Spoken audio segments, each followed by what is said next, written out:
نحمدہ ونصلی ونسلم علی رسولہ الکریم اما بعد فاعوذ باللہ من الشیطان الرجیم بسم اللہ الرحمن الرحیم قال اللہ تعالی فی کلامہ المجید البرہان الرشید والفرقان الحمید یا ایہا الذین آمنوا کتب علیکم الصیام کما کتب علی الذین من قبلکم لعلکم تتقون وقال اللہ تعالی فی مقام آخر فمن شاہد منکم الشہر فلیصمہ صدق اللہ مولانا العظیم وصدق رسولہ النبی الکریم ونحن علی ذالک من الشاہدین والشاکرین والحمد للہ رب العالمین ان اللہ وملائکتہ یصلون علی النبی یا ایہا الذین آمنوا صلوا علیہ وسلموا تسلیما الصلاۃ والسلام علیک یا سیدی یا رسول اللہ وعلی آلک واصحابک یا سیدی یا حبیب اللہ۔ انتہائی معزز و محترم سامعین، ارباب اہل سنت، ادب خردگان نکاح محبت، قرآن مجید برہان رشید سے چند آیات بینات طیبات آپ کے سامنے تلاوت کی گئی ہیں۔ اللہ رب العزت کے پیارے محبوب دانائے کل غیوب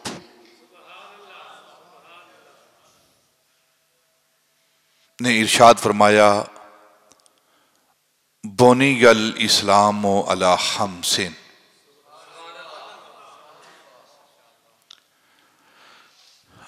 اللہ رب العزت نے جو اسلام کا قلعہ ہے اس قلعے کو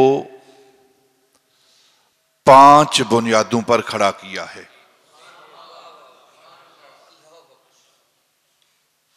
جو اسلام کا خیمہ ہے، اسلام کا گھر ہے، جو اسلام کا کمرہ ہے، جو اسلام کا محل ہے، اس محل کو اس کی 5 بنیادیں ہیں۔ 5 بنیادیں ہیں۔ پہلی بنیاد کیا ہے کہ انسان اللہ رب العزت کی توحید اور نبی پاک صلی اللہ علیہ وسلم کی رسالت کی گواہی دے۔ ان قولوا لا الہ الا اللہ محمد رسول اللہ، جسے ہم کلمہ طیبہ کہتے ہیں۔ دوسری بنیاد کیا ہے کہ انسان 5 وقت کی نماز ادا کرے، یہ اسلام کی بنیاد ہے۔ تیسری بنیاد کیا ہے کہ انسان زکوٰۃ ادا کرے۔ چوتھی بنیاد کیا ہے اسلام کی کہ انسان ماہ رمضان کے روزے رکھے۔ اور 5ویں بنیاد کیا ہے کہ انسان حج کرے۔ کلمہ طیبہ، نماز، زکوٰۃ، روزہ اور حج، یہ 5 بنیادیں ہیں اسلام کی، یعنی کہ 5 فرائض ہیں مسلمان کے لیے۔ جب انسان کلمہ پڑھتا ہے تو اس کے بعد اس پر یہ بات فرض ہو جاتی ہے کہ وہ 5 وقت کی نماز ادا کرے۔ پھر اگر وہ صاحب نصاب ہے تو پھر صاحب نصاب ہونے کی صورت میں وہ زکوٰۃ ادا کرے۔ فمن شاہد منکم الشہر فلیصم ہو، اور جو کوئی اپنی زندگی کے اندر ماہ رمضان کو پائے تو اس کے اندر روزے رکھے۔ اور اگر کوئی صاحب استطاعت ہے، للہ علی الناس حج البیت من استطاع الیہ سبیلا، جو صاحب استطاعت ہے اس پر فرض ہے کہ وہ حج کرے۔ پہلی چیز کیا ہے؟ پہلی چیز ہے کلمہ۔ پہلی چیز کیا ہے؟ کلمہ۔ اس کلمے کی اہمیت کیا ہے؟ یہ بنیاد ہے، اصل ہے۔ جب کوئی کلمہ پڑھ لیتا ہے اللہ رب العزت کی توحید کی گواہی دیتا ہے، نبی پاک صلی اللہ علیہ وسلم کی نبوت اور رسالت کا اقرار کرتا ہے، گواہی دیتا ہے، جو ہی وہ اسلام کی حویلی کے اندر کلمہ پڑھ کے داخل ہوتا ہے تو اس کی گزشتہ زندگی کے سارے گناہ ختم، معاف ہو جاتے ہیں، وہ پاک اور طیب ہو جاتا ہے، وہ پاک اور طیب ہو جاتا ہے۔ پھر جب اس نے کلمہ پڑھ لیا ہے، اسلام کے اندر داخل ہو گیا ہے، اسلام کو قبول کر لیا ہے، تو اسلام کو قبول کرنے کے بعد اللہ رب العزت کی توحید کا اقرار کرنے کے بعد نبی پاک صلی اللہ علیہ وسلم کی رسالت کا اور نبوت کا اقرار کرنے کے بعد جب وہ اس اسلام کی حویلی کے اندر داخل ہو گیا ہے، کلمہ پڑھ کر مسلمانوں کے اندر شامل ہو گیا ہے، تو اب کوئی بھی اس کی گزشتہ زندگی کے بارے میں سوال نہیں کرے گا۔ کوئی اس کی گزشتہ زندگی کے بارے میں سوال نہیں کرے گا، وہ پاک اور طیب ہو گیا ہے۔ اس کلمے کی اہمیت کیا ہے؟ اس سے ایک بنیادی مسئلہ جو میں آپ کے سامنے رکھنا چاہتا ہوں، اس دور کا بڑا فتنہ ہے جو بیان کیا جا رہا ہے، اور وہ جہالت کی وجہ سے اپنے آپ کو منبر اور محراب کا وارث کہنے کے باوجود جہالت ہے ان لوگوں کے اندر، یا ہٹ درمی اور تعصب ہے۔ جب انسان کلمہ پڑھ لیتا ہے تو کلمہ پڑھنے کے بعد اس کی جو گزشتہ زندگی ہے، اس نے کیا گناہ کیے ہیں، کتنا شرک کیا ہے، کتنی بت پرستی کی ہے، کتنے لوگوں کو قتل کیا ہے، کتنا اس نے حرام کھایا ہے، کتنا اس نے حرام کے کام کیے ہیں، یہ سارے کے سارے معاف۔ یہ برکت ہے کلمے کی، یہ کلمے کی برکت ہے۔ کیسی پاکیزگی انسان کو ملتی ہے، طہارت کیسی ملتی ہے کہ جس گناہ کو، جس غلاظت کو، جس گندگی کو 7 سمندر صاف نہ کر سکیں، 7 سمندر صاف نہ کر سکیں، ایک بار جو لا الہ الا اللہ کہہ لیتا ہے اس کے سارے گناہ معاف کر دیے جاتے ہیں۔ وہ اس وقت جب کلمہ پڑھتا ہے، جب اسلام کی حویلی کے اندر داخل ہوتا ہے، تو وہ گناہوں سے اس طرح پاک ہو جاتا ہے، صاف ہو جاتا ہے، گویا کہ اس کے نامہ اعمال میں کوئی گناہ باقی نہیں رہتا، اس کے نامہ اعمال میں کوئی گناہ باقی نہیں رہتا۔ اب اس دور میں اگر کوئی حضرت ابو سفیان رضی اللہ تعالیٰ عنہ کے حوالے سے اپنے تعصب کا، اپنی غلاظت کا، اپنی ناپاکی کا اظہار کرے، تو گویا اللہ رب العزت کے محبوب نے، کلمے نے جس کو پاک کیا ہے، کوئی اس کو پاک نہیں مانتا تو وہ خود ناپاک ہے، وہ خود ناپاک ہے، اس کی سوچ ناپاک ہے، اس کی عقل ناپاک ہے، اس کا ایمان ناپاک ہے۔ کیونکہ جنہوں نے کلمہ پڑھ لیا ہے وہ حضرت ابو سفیان رضی اللہ تعالیٰ عنہ کی ذات ہو، حضرت ہندہ کی ذات ہو، اور حضرت واشی کی ذات ہو۔ اب مسلمانوں کو یہ حق نہیں پہنچتا کہ ان کے پاکیزگی کے حوالے سے، ان کے ایمان کے حوالے سے کوئی بات کریں۔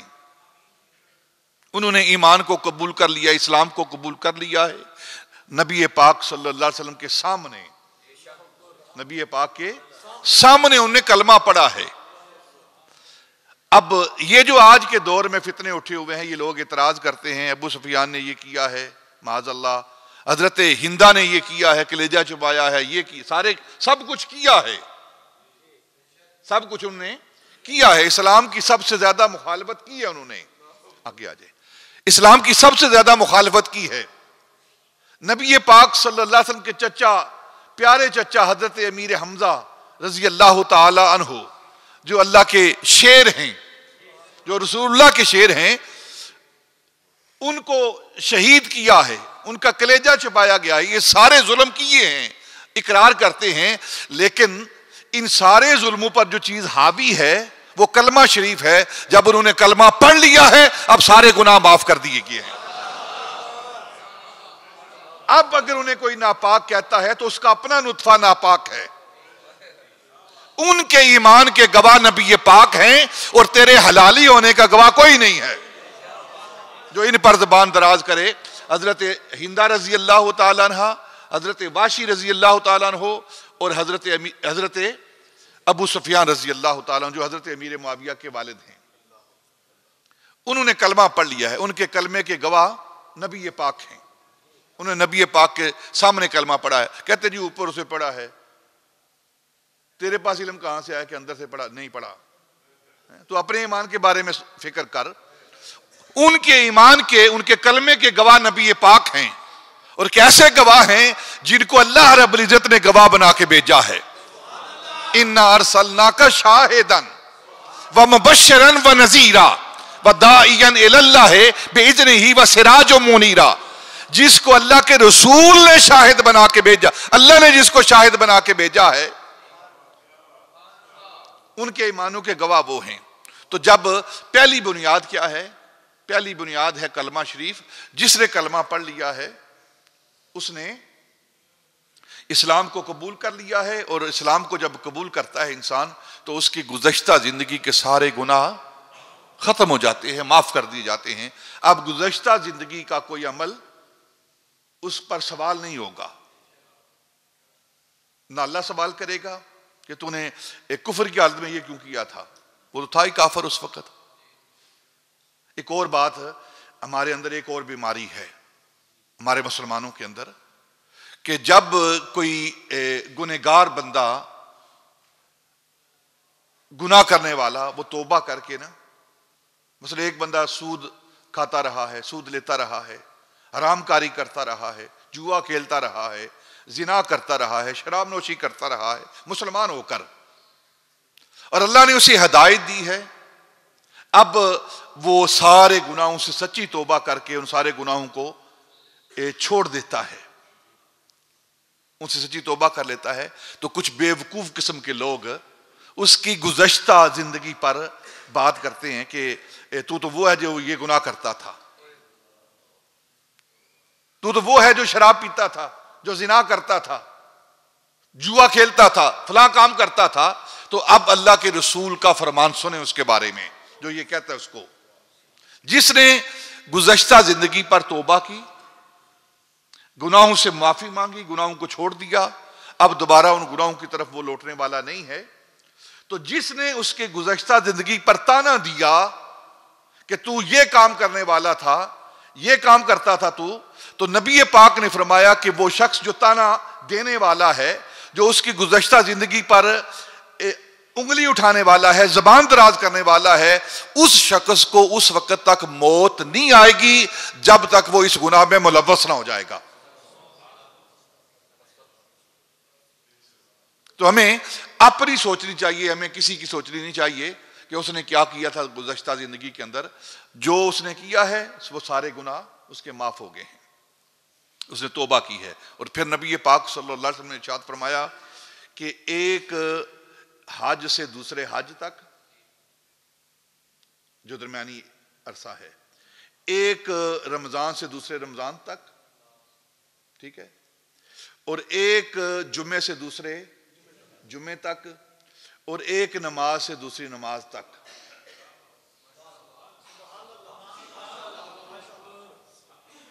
ایک نماز سے دوسری نماز تک جو بھی انسان گناہ کرتا ہے، اللہ ان 2 نمازوں کے صدقے میں، ان 2 جمعوں کے صدقے میں، ان 2 رمضانوں کے صدقے میں، ان 2 حجوں کے صدقے میں جو درمیان والے گناہ ہے اللہ معاف فرما دیتا ہے،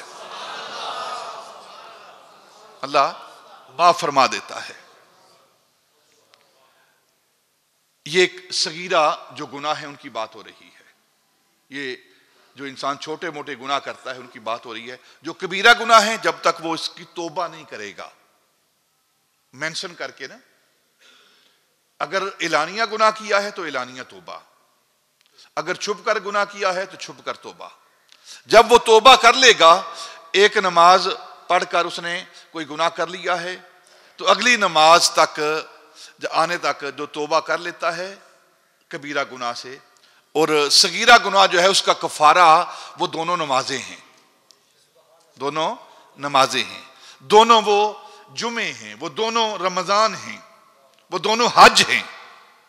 تو کیا اللہ رب العزت نے ہم پر کرم کیا ہے، فضل کیا ہے کہ اس نے پھر ہمیں رمضان عطا کر دیا، پھر ماہ رمضان اس نے عطا کر دیا ہے۔ نبی پاک صلی اللہ علیہ وسلم اکثر دعا کرتے کہ اے اللہ تو نے ہمیں رجب دیا ہے، شعبان دیا ہے، اور ہمیں رمضان تک بھی پہنچا، بلغنا رمضان، ہمیں رمضان تک پہنچا، تاکہ جو رمضان کی سعادتیں ہیں، برکتیں ہیں، یمن ہیں، تجلیات ہیں، وہ ہمیں حاصل ہو سکے۔ اور وہ ماہ رمضان آ رہا ہے۔ یہ جو ایام ہیں یہ شعبان کا آخری عشرہ بیت رہا ہے، آخری عشرہ ہے شعبان کا۔ حضرت امام ربانی، قندیل نورانی، رمز حقانی، الشیخ احمد فاروقی سرہندی المعروف مجدد الفسانی رضی اللہ تعالی عنہ فرماتے ہیں کہ جب شعبان کی 15ویں رات گزرتی ہے نا، نصف شعبان کے بعد رمضان کے انسان دن بدن ہر روز قریب ہوتا جاتا ہے، تو یہ جو شعبان کی 15ویں نصف شعبان گزرنے کے بعد حضرت امام ربانی فرماتے ہیں کہ کائنات کے اندر جس طرح صبح سورج نکلنے سے پہلے ایک سپیدہ سحر، ایک روشنی طلوع ہوتی ہے، سورج نکلنے سے پہلے اگر آپ دیکھیں، اللہ میں توفیق دے صبح کی یہ سعادت حاصل ہو، صبح اٹھ کر دیکھیں، نماز پڑھیں نماز سے قبل، تو ابھی سورج نہیں نکلا، سورج نکلنے سے پہلے ایک روشنی چھا جاتی ہے، روشنی، سورج نہیں نکلتا ابھی، یہ اس سورج کا نور ہے جو پہلے طلوع ہوا ہے، اس کی تجلیات ہیں جو پہلے نظر آ رہی ہیں، اس کے انوار ہیں جو پہلے نظر آ رہے ہیں، اس کے نکلنے سے پہلے۔ آپ فرماتے ہیں اسی طرح ماہ رمضان کے آنے سے پہلے ایک نور چھا جاتا ہے، معلوم ہوتا ہے کہ ماہ رمضان کے انوار و تجلیات اللہ رب العزت نے کائنات کے اوپر وہ جلوہ فکن کر دیے ہیں۔ جس طرح صبح کے سورج نکلنے سے پہلے ایک روشنی اور ایک نور چھا جاتا ہے، اسی طرح ماہ رمضان کے آنے سے پہلے نصف شعبان گزرنے کے بعد اللہ رب العزت کائنات پر رمضان کے انوار و تجلیات، یمن و برکات کو نازل کر دیتا ہے۔ اور یہ وہ دن ہیں کہ ماہ رمضان کے انوار و تجلیات اس کے آنے سے پہلے اللہ رب العزت نے اس کائنات میں نازل کرنے شروع کر دیے ہیں۔ اللہ رب العزت نے قرآن پاک کے اندر ارشاد فرمایا، یا ایھا الذین آمنوا کتب علیکم الصیام کما کتب علی فمن شاہد منکم الشہر فلیصمہ۔ یہ فا جو ہے یہ بھی فرضیت کی ہے، جو کوئی تم میں سے ماہ رمضان کو پائے، اس مہینے کو پا لے تو کیا کرے، وہ اس پر فرض ہے، فلیصمہ، اس پر واجب ہے، فرض ہے کہ وہ اس ماہ کے روزے رکھے۔ یہ ماہ رمضان کے روزے فرض کر دیے گئے ہم پر۔ اور پھر اللہ رب العزت فرماتا ہے کہ تم یہ نہ سمجھنا کہ یہ روزے تم پر فرض کیے ہیں؟ نہیں، تم سے جو پہلے انبیاء اور ان کی امتیں آئی ہیں ان پر بھی یہ روزے فرض تھے، ان پر بھی روزے فرض تھے۔ تم یہ نہ سمجھنا کہ یہ صرف ہم پر یہ روزے فرض کیے ہیں، ہمیں بھوک کے لیے کہا گیا ہے، ہمیں پیاس کے لیے روکا گیا ہے، ہم پر یہ اللہ نے عبادت کو مسلط کیا ہے۔ اللہ فرماتا ہے نہیں، جو پہلی امتیں ہیں ان پر بھی روزے فرض ہیں۔ اور ان روزوں کے فرض کرنے کا مقصد کیا ہے؟ روزہ کیا ہے؟ وَالْإِمْسَاكُ عَنِ الْأَكْلِ وَالشُّرْبِ وَالْجِمَاعِ، خاص وقت سے لے کر خاص وقت تک، ماہ رمضان کے اندر صبح سے لے کر غروب آفتاب تک کھانے پینے اور جماع سے رک جانے کا نام یہ روزہ ہے۔ یعنی کھانا نہیں ہے، پانی نہیں پینا، جماع نہیں کرنا۔ کیا نہیں کھانا؟ جو چیزیں حلال ہیں وہ بھی نہیں کھانی، جو حلال ہے نا وہ بھی نہیں کھانی، جو جماع حلال ہے وہ بھی نہیں کرنا۔ تو جب حلال چیزوں کو اللہ رب العزت روک رہا ہے تو پھر حرام کا تصور ہی کوئی نہیں، حرام کا تو زندگی کے اندر تصور ہی کوئی نہیں مسلمان کی زندگی کے اندر کہ وہ حرام کام کرے، حرام کھائے، حرام پیے۔ اللہ رب العزت حلال چیزوں کو روک رہا ہے کہ تم نے ماہ رمضان کے اندر روزے کی حالت میں حلال چیزوں کے قریب بھی نہیں جانا۔ تو یہ فرض ہیں روزے جو اللہ رب العزت نے اس امت پر اور پہلی امتوں پر فرض کیے ہیں۔ کتب علیکم الصیام کما کتب علی الذین من قبلکم لعلکم تتقون، تاکہ تم پرہیزگار ہو جاؤ، اور روزہ یہ فرض ہے۔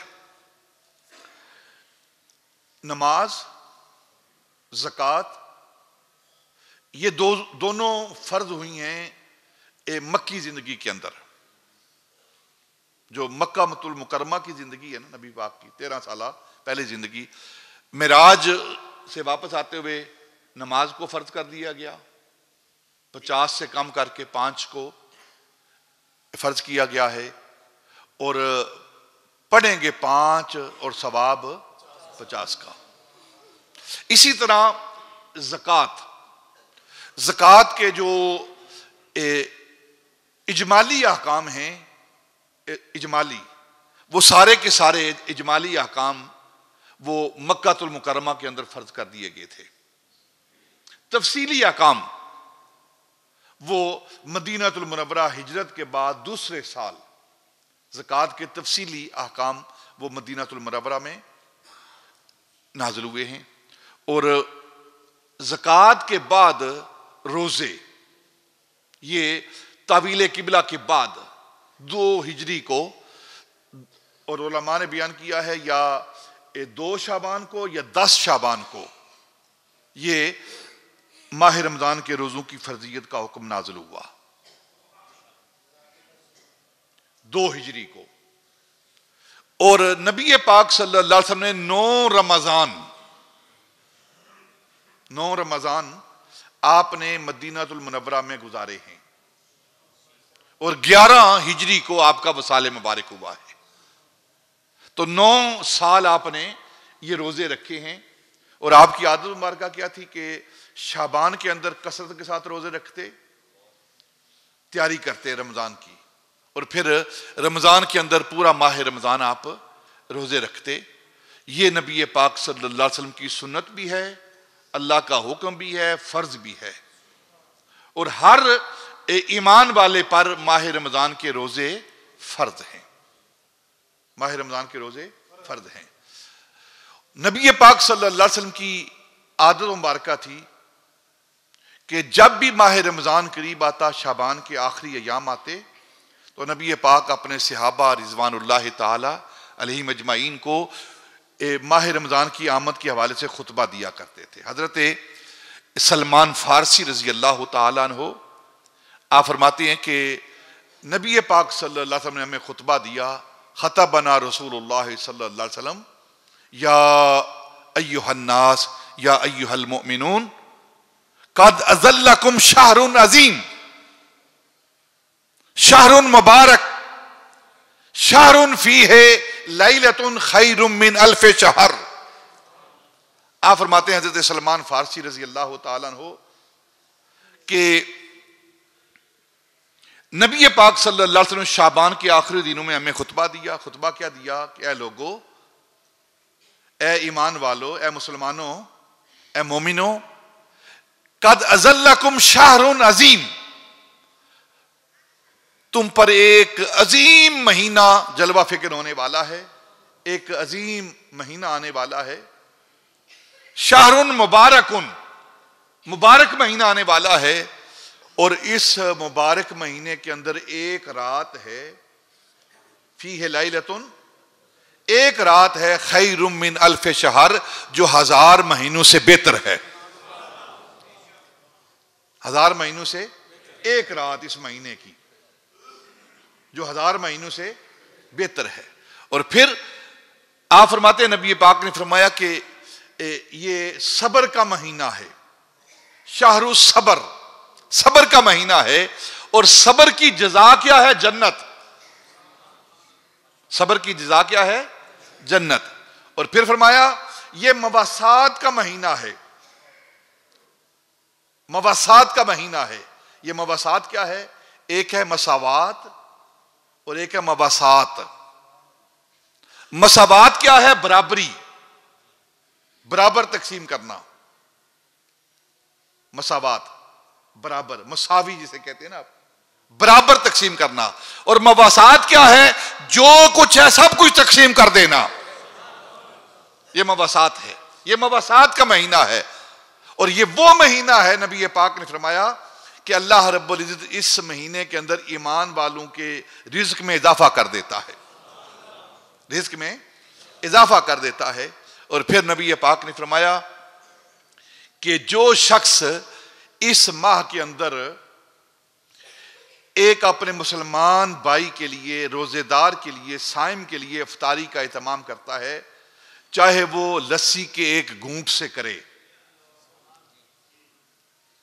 لسی کے ایک گھونٹ سے کرے، یعنی کہ اب دودھ بھی نہیں، دودھ کے اندر پانی ڈالا ہے، مکس کیا ہے، اس کو زیادہ کیا ہے، اور ایک گھونٹ روزے دار کو اس نے افطاری کے وقت پیش کیا ہے، تو نبی پاک فرماتے ہیں کہ جس نے افطاری کا یہ اہتمام کیا، صرف ایک گھونٹ سے افطاری کا اہتمام کیا، کسی اپنے مومن بھائی کے لیے، روزے دار کے لیے افطاری کا اہتمام کیا، تو نبی پاک فرماتے ہیں اسے حوض کوثر سے میں جام پلاؤں گا، اپنے حوض کوثر سے میں جام پلاؤں گا، اور جب تک وہ جنت میں داخل نہیں ہو پاتا تب تک اسے پیاس نہیں لگے گی۔ معاشر کی گرمی، وہاں کے حالات، جب روزے دار کے لیے ایک جام مل جائے گا، ایک پیالہ پانی کا مل جائے گا، تو پھر نبی پاک فرماتے ہیں کہ جنت میں داخلے تک اسے پیاس لگے گی نہیں۔ یہ جو جام ملیں گے نا حوض کوثر سے، عام روزے دار، عام عبادت کرنے والوں کے جام اور ہوں گے، اور طریقے سے ملیں گے، اور جو دین کے علماء ہیں ان کے لیے جام اور ہوں گے۔ جو علماء ہیں، نبی پاک کی امت کے جو علماء ہیں، عام لوگوں کو جو جام ملیں گے وہ کٹورے، اس حوض کے اندر کٹورے ہوں گے۔ اور حدیث پاک میں آتا ہے جتنے آسمان کے ستارے ہیں نا، جتنے آسمان کے ستارے ہیں، اتنے حوض کوثر کے وہ کٹورے ہیں، وہ پیالے ہیں۔ اور نبی پاک صلی اللہ علیہ وسلم آپ تقسیم کر رہے ہوں گے کیونکہ آپ قاسم ہیں، اور نبی پاک کے ہاتھ سے آگے ابو بکر، عمر، عثمان، علی، طلحہ، زبیر، یہ سارے صحابہ اور پھر اولیاء امت، وہ نبی پاک سے آپ کے ہاتھوں سے لے لے کر آگے لوگوں کو وہ کٹورے دے رہے ہوں گے حوض کوثر کے۔ لیکن جب نبی پاک صلی اللہ علیہ وسلم کے امت کے علماء کی باری آئے گی تو انہیں کٹوروں کے اندر وہ پانی نہیں دیا جائے گا، بلکہ نبی پاک اپنے چلو سے انہیں پانی پلائیں گے۔ کیا مرتبہ ہے نبی پاک صلی اللہ علیہ وسلم کی امت کے علماء کا۔ نبی پاک فرمایا علماء امتی کا انبیاء بنی اسرائیل۔ اور آج جو ہمارے پاس یہ دین باقی ہے نا، جو اخلاق باقی ہیں، جو تھوڑا بہت عمل باقی ہے، کوشش پوری ہوئی ہے کہ مسلمانوں کو بالکل ہی فارغ کر دیا جائے۔ ٹی وی کے ذریعے، ٹی وی پر بٹھا کر لوگوں کو، ایسے لوگوں کو جو ایجنٹ ہیں یہود و نصارہ کے، کفر کے ایجنٹ ہیں، کسی بھی روپ میں انہیں بٹھا کر تو کوشش کی گئی ہے کہ یہ امت بے عمل ہو جائے، ان کے سینوں سے ایمان نکل جائے، نبی پاک کی محبت نکل جائے۔ دیکھیں نا، ٹی وی پہ بیٹھ کے کہتے ہیں کوئی تراویح ترویح نہیں ہے، کوئی تراویح، کوئی نوافل نہیں ہے، کوئی سنتے نہیں ہے، بس فرض پڑھو بھاگ جاؤ۔ ہو رہا ہے کہ نہیں ہو رہا؟ اور ہمارے بزرگ کیا کہتے تھے کہ فرض پڑھنے ہیں، ساتھ سنتے بھی پڑھنی ہیں، جو سنتے موقدہ ہے وہ بھی پڑھنی ہے، غیر موقدہ وہ بھی پڑھنی ہے، جو واجبات ہے وہ بھی پڑھنے ہیں، جو نوافل ہیں وہ بھی پڑھنے ہیں، مستحبات وہ بھی پڑھنے ہیں۔ یہ سارے پڑھو، کیونکہ فرائض کے اندر جو کمی کجی رہ جاتی ہے وہ نوافل سے پوری ہو جاتی ہے۔ جس طرح روزوں کے اندر جو کمی کجی رہ جاتی ہے وہ صدقے سے، صدقہ فطر سے وہ کمی کجی پوری ہو جاتی ہے۔ تو اب علماء نے کہا ہے کہ جب انسان نوافل پڑھے گا، مستحبات پر عمل کرے گا، نوافل پڑھنے کے بعد پھر غیر مقدس سنتوں پر عمل کرے گا، تو اب فرائض کی وہ پابندی کرے گا۔ اور جب وہ نوافل نہیں پڑھے گا، سنتے نہیں پڑھے گا، تو ان نوافل اور سنتوں کو چھوڑنے کی وجہ سے بے برکتی کیا ہوگی کہ اس کی جو فرائض ہیں اس کے اندر کمی آ جائے گی، فرائض کے اندر کمی آ جائے گی، کیونکہ وہ ہلکا جانے کا فرائض کو۔ تو اس لیے کہا کہ یہ ساری عبادتیں کرو، نفل پڑھو۔ کبھی اشراق کا کہا گیا، کبھی چاشت کا کہا گیا، کبھی اوابین کا کہا گیا، کہیں تہجد کا کہا گیا، کہیں تحیۃ المسجد کا کہا گیا، کہیں تحیۃ الوضو کا کہا گیا۔ ٹھیک ہے نا؟ یہ ساری عبادتیں اس لیے کی گئی تاکہ جو فرائض ہیں اس میں کمی کجی نہ آئے، اس کے اندر کمی کجی نہ آئے۔ اور پھر نبی پاک صلی اللہ علیہ وسلم نے فرمایا یہ ماہ جو رمضان آ رہا ہے، عظیم شہر آ رہا ہے، اس کے اندر اللہ رب العزت نے نوافل کا جو انسان ادا کرتا ہے، نفل ادا کرتا ہے، وہ نوافل کا درجہ کیا ہے، اس کا مقام کیا ہے۔ عام دنوں کے اندر، عام مہینوں کے اندر جو انسان فرض ادا کرتا ہے نا، جو فرضوں کا ثواب ہے، اتنا ثواب اس مہینے کے نوافل کو دے دیا گیا ہے۔ سبحان اللہ، فرضوں جتنا ثواب نوافل کو دے دیا گیا ہے۔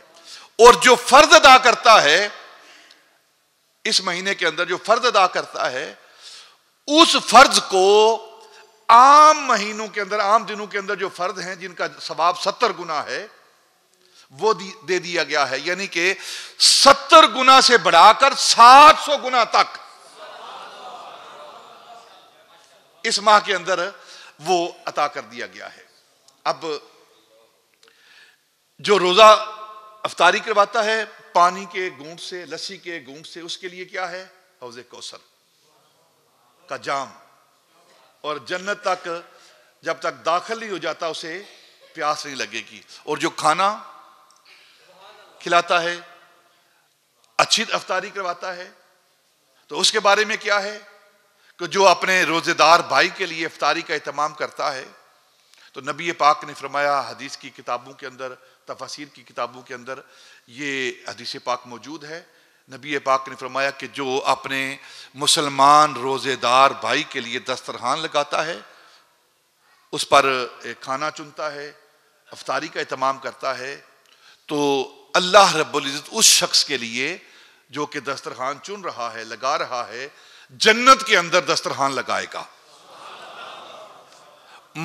وہ دسترخوان کیسا ہوگا جو جنت کے اندر اللہ، ما لا عین رأت ولا اذن سمعت ولا خطر علی قلب بشر، نہ ایسا دسترخوان کسی آنکھ نے دیکھا ہوگا، نہ اس دسترخوان کی تعریف کسی کان نے سنی ہوگی، نہ اس کا خیال کسی انسان کے دل پر گزرا ہوگا۔ اللہ اس کے لیے وہ دسترخوان لگائے گا کل قیامت کے روز جنت کے اندر، جو اپنے مسلمان روزے دار بھائی کے لیے دسترخوان لگاتا ہے۔ اور پھر نبی پاک، یہ خطبہ نبی پاک دے رہے ہیں ماہ شعبان کے اندر، رمضان کے آنے سے پہلے ہم اس سنت پر عمل کر رہے ہیں۔ پھر نبی پاک نے فرمایا کہ یہ وہ مہینہ ہے جس مہینے کا پہلا عشرہ وہ رحمت، دوسرا عشرہ مغفرت، اور تیسرا عشرہ عتق من النار، جہنم سے آزادی، جہنم سے آزادی۔ پہلا عشرہ رحمت، دوسرا عشرہ مغفرت، اور تیسرا جہنم سے آزادی۔ وہی کون سا مہینہ؟ ماہ رمضان جو آ رہا ہے ہمارا مہینہ۔ اور پھر نبی پاک نے فرمایا کہ اس ماہ رمضان کے اندر، جو ماہ رمضان آتا ہے، اس کے روزوں کو فرض کر دیا گیا ہے، اور رات کا قیام جو ہے وہ تطوعاً، وہ سنت کر دیا ہے، سنت کر دیا ہے، سنت مؤکدہ ہے۔ اور تمام امت کا اس بات پر تعامل بھی ہے، عمل بھی ہے، اتفاق بھی ہے کہ جو ماہ رمضان کے اندر نوافل کا، سنت کا اہتمام کیا گیا ہے، اس سے مراد تراویح ہے، اس سے مراد نماز تراویح ہے۔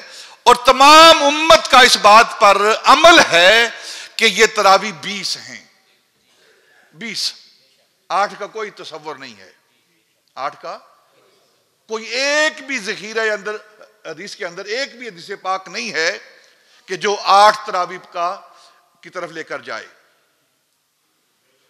8 تراویح کی جو دلیل بیان کی جاتی ہے وہ ایک حدیث پاک ہے، وہ سمجھنے کے قابل ہے کہ حدیث پاک یہ ہے کہ نبی پاک صلی اللہ علیہ وسلم رمضان اور غیر رمضان میں 11 رکعت ادا کرتے تھے۔ یہ حدیث پاک ہے بخاری شریف کی، جو 8 پڑھنے والے ہیں وہ پیش کرتے ہیں۔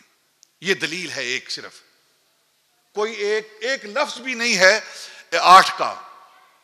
اور پوری امت کا عمل اس بات پر ہے، چاہے حرمین طیبین ہی کیوں نہ ہوں، وہاں بھی 20 تراویح ادا کی جاتی ہیں۔ اور کہا جاتا ہے کہ یہ نبی پاک صلی اللہ علیہ وسلم رمضان اور غیر رمضان میں یہ 11 رکعت ادا کرتے تھے۔ سیدہ عائشہ صدیقہ رضی اللہ تعالی عنہا سے یہ روایت ہے۔ کتنی رکعتیں؟ 11۔ اور پوچھا جاتا ہے یہ 11 کی اس کی تفصیل بیان کریں آپ، تو کہتے ہیں کہ 8 تراویح ہیں اور 3 وتر، حالانکہ وہ 1 پڑھتے ہیں، 3 پڑھتے ہی نہیں۔ ٹھیک ہے نا؟ کہ نہیں سمجھ آ رہی بات کی؟ 8 تراویح اور 3 وتر، یہ تو رمضان میں ہوا۔ اور جہاں بخاری کے لفظ کیا ہیں؟ نبی پاک رمضان اور غیر رمضان میں 11 رکعت ادا کرتے تھے۔ چلو آپ کی بات مان لیں، تھوڑی دیر کے لیے مان لیتے ہیں کہ رمضان کے اندر یہ تراویح ہیں، تو غیر رمضان کے اندر کیا ہیں؟ بولو، کیا نام دو گے؟ غیر رمضان کے اندر کیا ہیں؟ تہجد۔ نبی پاک پر تہجد فرض ہے،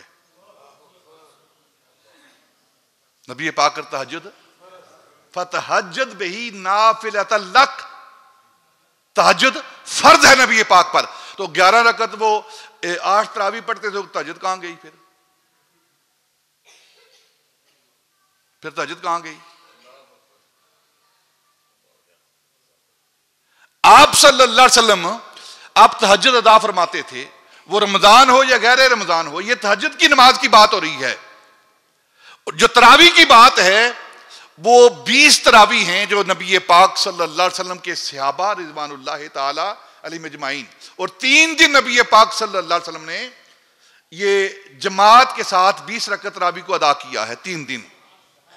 اور جب تیسرا دن آیا ہے تو صحابہ جمع ہوئے مسجد کے اندر، تو نبی پاک باہر تشریف نہیں لائے۔ کیوں نہیں باہر تشریف لائے؟ کہیں یہ امت پر فرض نہ ہو جائے۔ اور حضرت مولا علی رضی اللہ تعالی عنہ ایک دن اپنے گھر سے باہر نکلے تو دیکھا مسجد کے اندر چراغاں ہے، روشنی ہے، لوگ جمع ہو کر نماز پڑھ رہے ہیں، تو فرمانے لگے اللہ رب العزت عمر کی قبر کو روشن فرمائے جس طرح آج اس نے ماہ رمضان کی ان راتوں کو روشن کیا ہے۔ اب آخری بات کرتا ہوں، یہ روزہ جو اللہ رب العزت نے ہمیں عطا کیا ہے، ماہ رمضان کے روزوں کو ہم پر فرض کیا ہے، اس کا مقصد کیا ہے؟ نہ اس کے خزانوں کے اندر کوئی کمی ہے، نہ آنی ہے، اس کی ذات بھی لامحدود، اس کے خزانے بھی لامحدود، نہ اس کے خزانوں کی کوئی حد ہے، نہ اس کی ذات کی کوئی حد ہے۔ ایسے خزانے اس کی ذات کے کہ ساری کائنات اگر سارے خزانے لوٹ لے پھر بھی کم نہیں آتے۔ تو پھر یہ اس نے کیوں روکا ہے، تم نے کھانا نہیں کھانا، روزہ نہیں رکھنا، یہ پانی نہیں پینا، یہ فلاں کام نہیں کرنا، کیوں روکا ہے اللہ رب العزت نے؟ روزے کا حکم کیوں دیا ہے؟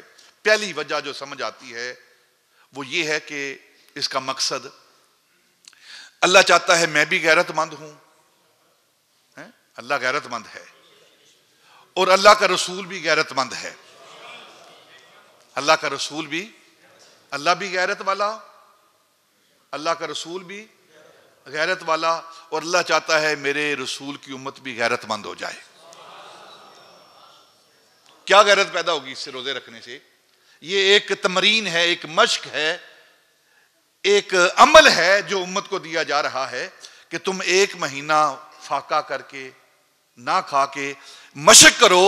اگر تمہیں کسی کڑے وقت میں، ایسے وقت میں کہ ایک طرف تمہاری غیرت ہو، تمہارا ایمان ہو، اور ایمان کے بدلے میں تمہیں کھانا مل رہا ہو، دولت مل رہی ہو، تو تمہاری پریکٹس ہو جانی چاہیے کہ تم اس مال حرام کو چھوڑ دو اور غیرت مند انسان بن کے، غیرت مند مسلمان بن کے زندگی کو بسر کرو۔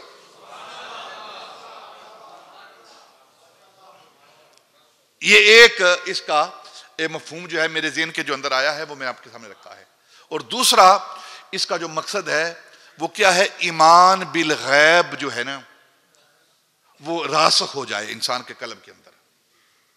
روزہ رکھنے سے ایمان بالغیب کی قوت انسان کو ملے۔ وہ ایمان بالغیب کیا ہے؟ غیب پر ایمان رکھنا۔ غیب پر ایمان کیا ہے؟ کہ اللہ رب العزت ہمارے ہر عمل کو دیکھتا ہے ایمان کہ نہیں؟ ہے ایمان؟ اگر یہ ایمان ہوتا نا، ہمارا پختہ ایمان ہوتا، تو کبھی گناہ نہ کرتے ہم۔ آج ہر چیز ہم حلال کیے ہوئے ہیں، جھوٹ حلال ہے، جو حرام رزق ہے وہ بھی حلال ہے، رشوت بھی حلال ہے، چوری ڈاکہ بھی حلال ہے، لوگوں کی جیبیں کاٹنا بھی حلال ہے۔ یہ کیوں ہو رہا ہے؟ اس لیے کہ ہمارا یہ ایمان بالغیب کمزور ہو چکا ہے کہ کون سا اللہ نے پوچھنا، پتہ نہیں،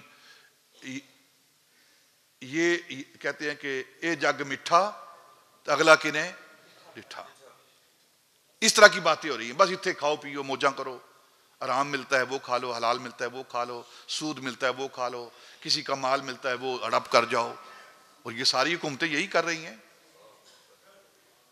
اور پھر بھی وہ ان کے پیٹ جو ہیں وہ سیر نہیں ہوتے، بڑھتے نہیں ہیں، رجتے نہیں ہیں۔ وہ مولانا روم کہتے ہیں کہ یہ جو دنیا کی محبت ہے نا، مال کی محبت، یہ آب شور کی مانند ہے۔ آب شور سمجھتے ہیں؟ یہ نمکین پانی، کلر زمین نہیں ہوتی، کلر زمین سمجھتے ہیں نا، شور زمین، اس کے اندر جو پانی ہوتا ہے نا، نمکین پانی، وہ پانی جتنا پیتے جائیں گے پیاس بڑھتی جائے گی۔ ایک کٹورا پیا ہے پھر اگلے کی طلب ہو گئی ہے، پھر وہ پیا ہے پھر اگلے کی طلب ہوگی، حتیٰ کہ انسان کا پیٹ پھٹ جاتا ہے اور اس کی پیاس ختم نہیں ہوتی۔ اسی طرح یہ دنیا کا مال و دولت جو ہے، حرام جو مال و دولت ہے، اس کی ہوس ایسی ہوتی ہے کہ ہوس بڑھتی جاتی ہے، بڑھتی جاتی ہے، اور انسان قبر کے اندر چلا جاتا ہے۔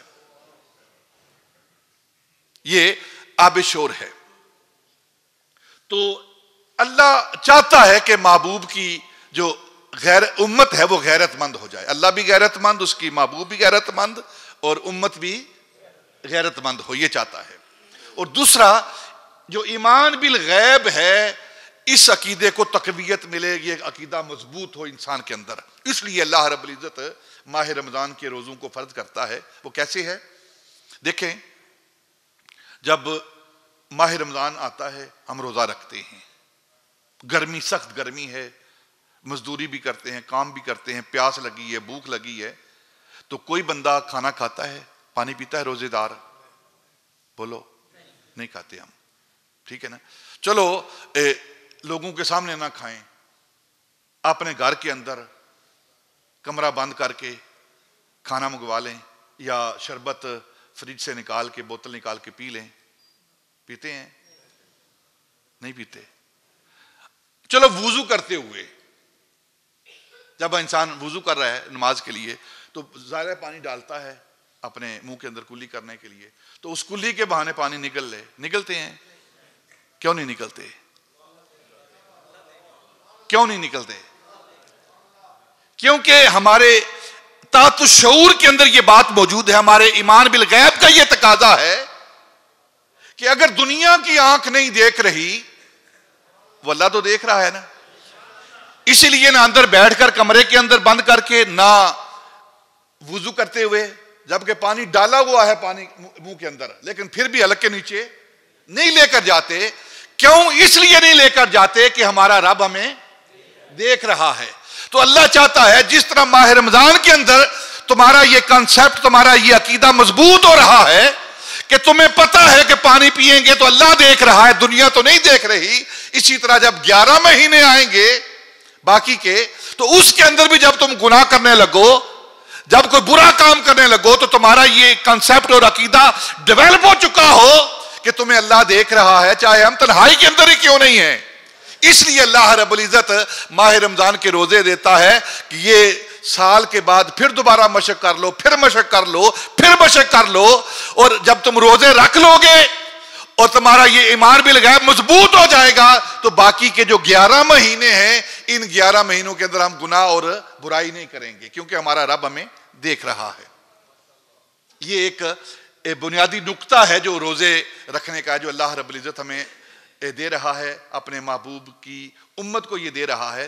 جس طرح ماہ رمضان کے اندر کوئی پیاس لگنے کے باوجود پانی منہ کے اندر ڈالا ہوا ہے، پھر بھی وہ حلق کے اندر نہیں لے جاتا، سب کچھ موجود ہونے کے باوجود وہ کھانا نہیں کھاتا، پانی نہیں پیتا، کیونکہ اس کا رب اسے دیکھ رہا ہے۔ جب وہ عام دنوں کے اندر، عام مہینوں کے اندر جب وہ گناہ کرنے لگے، کوئی حرام کام کرنے لگے، تو اس کا یہ عقیدہ مضبوط ہو کہ میرا رب مجھے دیکھ رہا ہے۔ سیدنا عمر فاروق رضی اللہ تعالیٰ عنہ، آپ ایک سفر پہ نکلے تو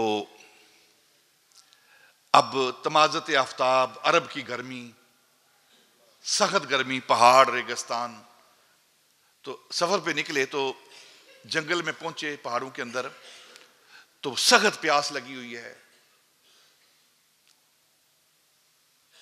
آپ نے اس پیاس کو محسوس کیا، تو آج کل تو ہمارے لیے معاملہ کوئی نہیں ہے نا، جہاں جی چاہے گاڑی کھڑی کر کے پانی پی لیا ہے، جو ملا ہے کھا لیا ہے، لیکن وہ عرب تو کوئی راستے میں پانی کا اہتمام نہیں ہے۔ تو یکا یک نا آپ بیٹھے ہوئے اپنے ساتھیوں کے ساتھ، تو ایک میلے کچیلے بوسیدہ کپڑوں والا ایک چرواہا نظر آیا۔ آپ نے اسے بلایا، ادھر آ، تیرے پاس پانی؟ کہنے لگا نہیں ہے، پانی تو کوئی نہیں ہے۔ تو آپ نے فرمایا کہ یہ جو تیرے پاس بکریاں ہیں، ہمیں اجازت دے، ہم اس کا دودھ دھو لیں، ہم پیاسے ہیں، اپنی پیاس بجھائیں گے۔ تو اس نے کہا کہ میں اجازت تو دے دیتا آپ کو دودھ دھونے کی، دودھ نکالنے کی، لیکن مسئلہ یہ ہے کہ یہ بکریاں میری نہیں ہیں، میں ان بکریوں کا امانت دار ہوں، مالک کوئی اور ہے، اور میں اس کی اجازت کے بغیر آپ کو یہ بکری کا دودھ دھونے کی اجازت نہیں دے سکتا۔ آپ نے جب اس کی بات سنی تو اندر سے بڑے خوش ہوئے کہ اتنا ایماندار شخص ہے۔ تو اب مزید نے اس کا امتحان لینے کے لیے آپ نے فرمایا، بات سن، یہ پیسے لے ہم سے، بکری ہمیں دے دے، ہم اس کا دودھ دھوئیں گے، ہمیں دودھ مل جائے گا، تمہیں پیسے مل جائیں گے۔ مالک کو کون سی خبر ہے؟ مالک کو کون سا پتہ چلے گا؟ اور اگر وہ پوچھے تو کہنا وہ بھیڑیا کھا گیا تھا کوئی بکری کو، اور عام ہوتا ہی یہی ہے، تو بکری بھی ہمیں دے دے، ہم ساتھ لے جائیں گے اس کو۔ تو اس نے نا آسمان کی طرف دیکھا، اس چرواہے نے آسمان کی طرف دیکھ کے نا تو کہنے لگا کہ عمر بن خطاب کا وصال ہو گیا ہے، وہ مر گئے ہیں. آپ کا دور حکومت تھا نا، آپ کا دور خلافت تھا. عمر بن خطاب کا وصال ہو گیا ہے. تو آپ فرمانے لگے تجھے عمر کے ساتھ کیا معاملہ ہے؟ عمر وہاں مدینے میں بیٹھا ہوگا، اسے کیا خبر؟ میں یہ کام نہیں کر سکتا کہ آپ کو بکری دوں اور جھوٹ بولوں، یہ کام میں نہیں کر سکتا. اگر عمر نہیں دیکھ رہا وہ مدینے میں بیٹھا ہوا ہے تو عمر کا خدا تو دیکھ رہا ہے. سیدنا عمر فاروق رضی اللہ تعالی عنہ کے چہرے پر خوشی آئی. آپ نے فرمایا وہ عمر میں ہی ہوں، وہ عمر میں ہی ہوں. اور جب تک امت کے اندر، رعایا کے اندر تجھ ایسے لوگ ہیں، عمر مر نہیں سکتا، عمر مر نہیں سکتا. اور جب تک رعایا کے اندر ایماندار لوگ رہیں گے تو پھر مسلمان بھی زندہ رہیں گے، حکومتیں بھی زندہ رہیں گی، ملک بھی زندہ رہے گا. جب سارے لٹیرے ہو جائیں گے تو پھر کیا بنے گا اس ملک کا اور ہمارا؟ ہمیں چاہیے ہم دوسرے پر اعتراض نہ کریں کہ تو نے یہ کام کیا، تو نے یہ کام کیا، تو نے چوری کی ہے. اگر ایک انگلی دوسرے کی طرف جاتی ہے تو باقی کی ساری انگلیاں اپنی طرف آتی ہیں. تو ہم اپنے آپ کو سنواریں، ہم اپنے آپ کو بہتری کی طرف لائیں، اپنی ذات سے عمل شروع کریں، پھر اپنے گھر سے عمل شروع کریں. جب اپنی ذات سے اپنے گھر سے عمل شروع ہوگا تو پھر سب کچھ ٹھیک ہو جائے گا. آج جو رونا رو رہے ہیں کہ ملک کے اندر تباہی ہو گئی ہے، فلاں ہو گیا ہے، تو ہم نے ذات کو ترجیح دی ہوئی ہے، اپنے دین کو ترجیح نہیں دیتے، اپنے ملک کو ترجیح نہیں دیتے، ملک کے مفاد کو ترجیح نہیں دیتے. پارٹی ہے وہ سارا ملک لوٹ کر لے جائے پھر بھی ہماری پارٹی جی، پھر بھی ہماری پارٹی، پھر وہی ہمارا لیڈر. ان میں ایک بھی سیاستدان نہیں ہے، ایک بھی سیاستدان نہیں ہے. یہ سارے کے سارے سیاست باز ہیں، آپ کے ساتھ کھیل رہے ہیں، یہ بولا بناتے ہیں آپ کو، اور ہم بار بار بولا بنتے ہیں، بار بار بولا بنتے ہیں، بار بار بولا بنتے ہیں. اللہ ہمیں عقل عطا فرمائے، عقل عطا فرمائے. ہمارے اندر اسلام کی غیرت پیدا ہو، اپنے ملک کی غیرت پیدا ہو، اور ملک کی محبت پیدا ہو. اللہ ہمیں عمل کرنے کی توفیق عطا فرمائے. وما علینا